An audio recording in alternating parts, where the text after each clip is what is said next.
She is a pioneering economist and a technology futurist. Her work lies at the intersection of emerging technologies, economic science, and business strategy. She is a fellow at MIT Media Labs and is the founder and CEO of Rethinks Market, a global think tank focused on the economics of emerging technologies. Please welcome Navroop Sahdev.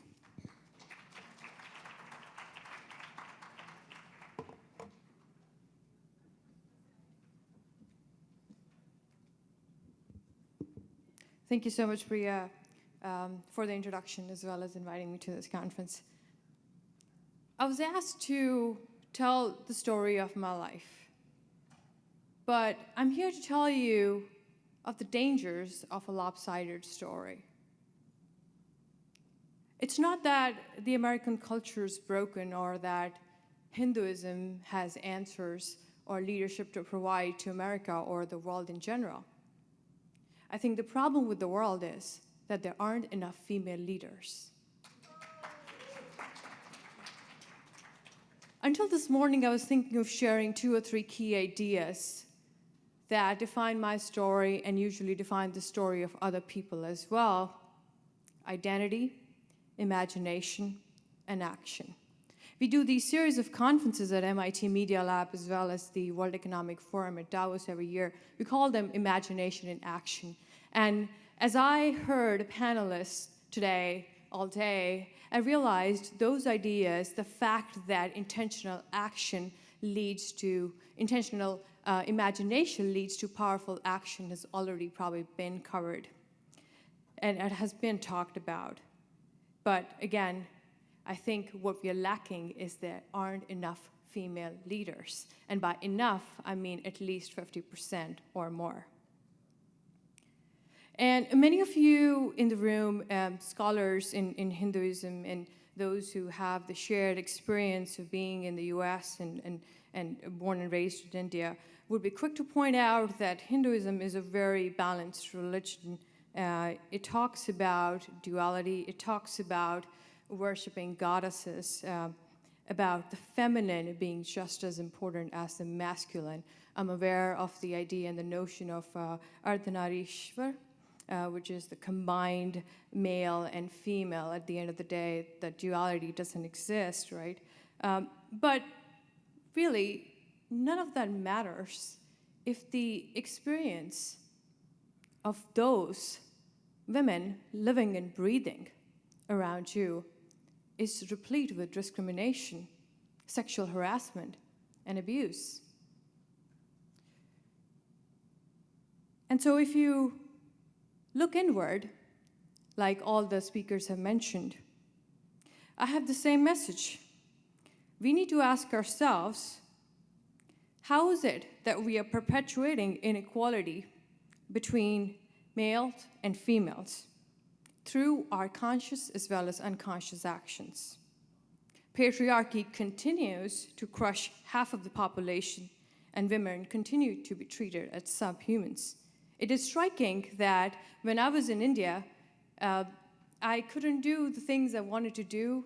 In fact, now that I'm not in India, I'm in a society that is more liberal, and that is the gift of America. I'm able to discover my own roots, where I come from, and the gifts that I have because of where I am from. And it is this beautiful thing that I think everybody in this room shares. But that's not enough, right? And I think if there is one defining thing in my life, that is that I did not let my gender stop me from pursuing my passions and my dreams. I mean, the Me Too movement has helped a lot in bringing strength to the community, and by community I mean 50% of the global population. So if you want to learn grit, if you want to learn perseverance, resilience, and entrepreneurship, well, look at women. Learn it from them. I feel at home here in this room, but it's a crazy world out there, right? And 6% of all funding, for example, venture capital goes to women and no more.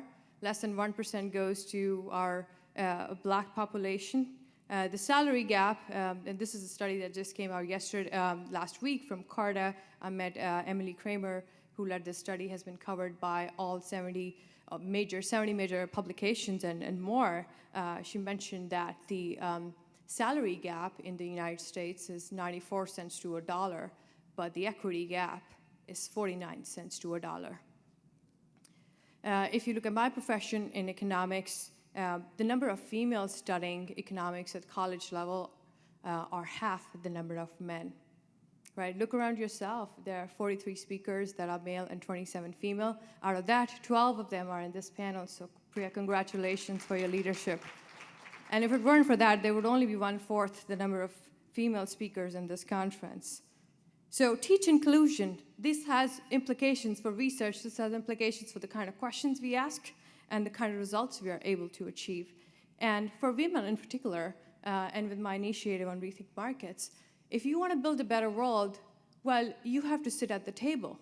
You have to roll up your sleeves and build that world, right? And, you know, coming back to the idea of identity, my first identity is that I'm a woman. And there's nothing more inspiring for me to look at badass women who are changing the world.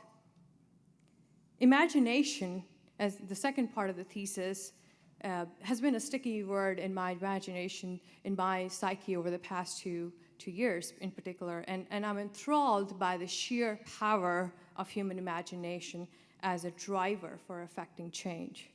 And everything around that you see has been imagined by someone other than the natural world. And so we take this for granted. The world we inherit is that's the way things are, or that's the way the world works. Well, not really. Someone imagined it. So the question for everyone is, can we imagine better? And coming to the final thesis, the final part of the thesis is action, particularly intentional action. The question I want to leave everyone with is, what kind of action does better imagination inspire? Thank you very much.